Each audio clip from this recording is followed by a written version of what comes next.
what is the worst monster you've ever seen? Comment below and tell me about it. Hercules was no stranger to killing monsters, but when he faced the Lernaean Hydra, even he felt a little intimidated. Why? Because this beast had not just one head, but 9. And every time Hercules chopped one off, 2 more grew back in its place.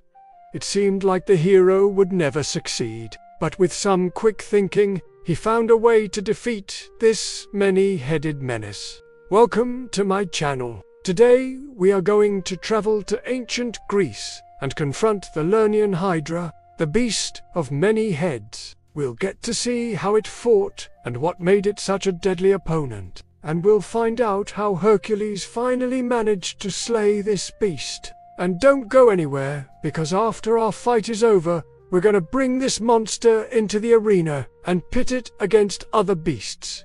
Let's get started. Near the city of Lernaean Hydra, Greece, there lived a monster known as the Lernaean Hydra.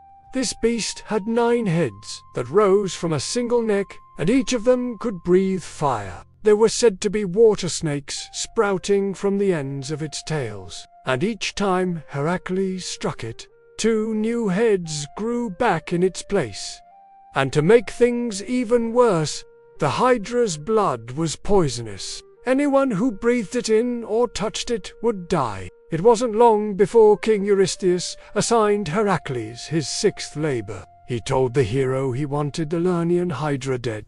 At first, Heracles considered using his bow and arrows to take down the beast, but he quickly realized that the Hydra was far too fast for him to hit with any accuracy, so the hero decided he would have to get up close and personal and fight the monster in hand-to-hand combat. Now, some people might think that fighting a 9-headed monster would be pretty overwhelming, and they'd probably be right.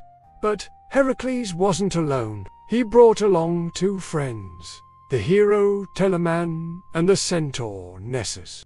The 3 approached the Hydra, which had coiled itself around a nearby tree. Each of its 9 heads hissed and spat poison at the approaching party, and when the Hydra exhaled, its hot breath knocked Telamon off his feet. Heracles knew he needed to come up with a plan fast. If they stayed out in the open, they would eventually be overwhelmed by the Hydra's many heads. So the hero told Nessus to run behind the beast and try to block its path. That way, if the Hydra tried to flee, the centaur would be able to stop it.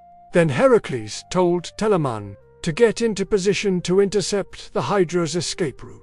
With everything set, the hero charged forward with his sword raised high above his head. The Lernaean Hydra also charged, opening its multiple mouths wide to reveal rows of sharp teeth. Heracles dodged between its heads as the creature lunged for him. In a matter of seconds, the battle was underway. Now, the hero was skilled with a sword, but trying to attack a monster with 9 heads proved to be challenging. And to make matters worse, the smell of burning filled the air. Every time the Hydra attacked, some of its hot sulphurous breath escaped its mouth. As it inhaled and exhaled, the air around it burned and made it hard for the hero to breathe.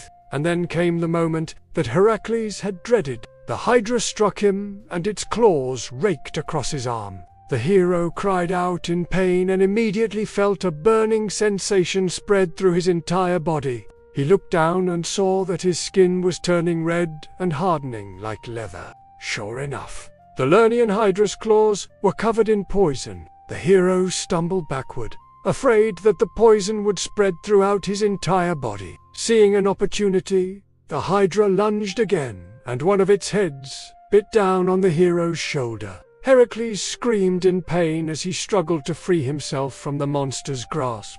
The other heads beat down on him, and the hero braced for the end. But suddenly, he felt something warm trickle down his face. Looking up, he saw that one of the Hydra's heads had been severed from its body, and it was bleeding profusely. The head landed at the base of a nearby tree and collapsed. The Lernaean Hydra recoiled in surprise and turned back to attack the hero. But Heracles wasn't about to let that happen. Drawing strength from adrenaline, The hero wrenched himself free and scrambled away. Tossing his sword aside, he pulled out his bow and notched an arrow. Then he did something he never thought he would do.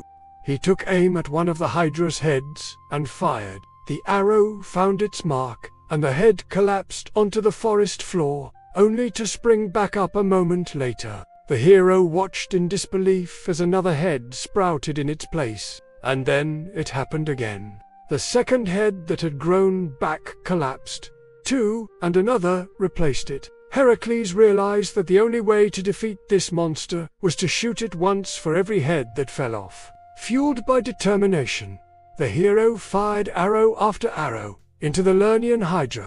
With each shot, he watched as a new head sprouted in its place, and when the last head was removed, he quickly tied off the stump, where it had been connected to the beast's body. Poisonous blood leaked through his fingers, but the hero held firm until the bleeding stopped. He had slain the Lernaean Hydra, but his work wasn't quite finished yet. According to his orders, he had to bring the monsters' heads back to the king as proof of the victory, and that meant he needed to carry 9 of them all the way back to Lernae. The hero did his best to keep the stench of decay away from him by dipping the heads in the nearby river. When he arrived at the palace, King Eurystheus was so impressed that Heracles had completed the 6th labor that he allowed the hero to claim some of the Hydra's heads for himself. Some say the hero used these heads to decorate his own home. Others say he gave them to his fellow Argonauts to commemorate their victory over the beast.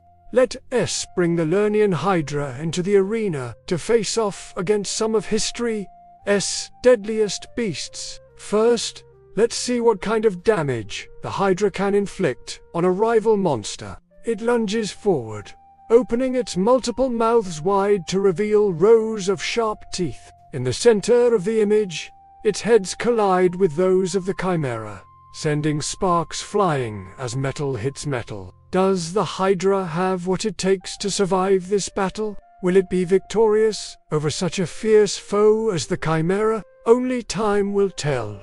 There is no doubt that the Lernaean Hydra was one of the most terrifying monsters that Hercules ever faced. But how does it stack up against the Chimera? Well, both creatures are known for their ferocity and their ability to regenerate lost body parts. However, the Lernaean Hydra has 9 heads that breathe fire, while the Chimera only has 1. On top of that, the Lernaean Hydra is a much larger and more powerful serpent than the Chimera. Therefore, I would have to give the victory to the Lernaean Hydra in this matchup.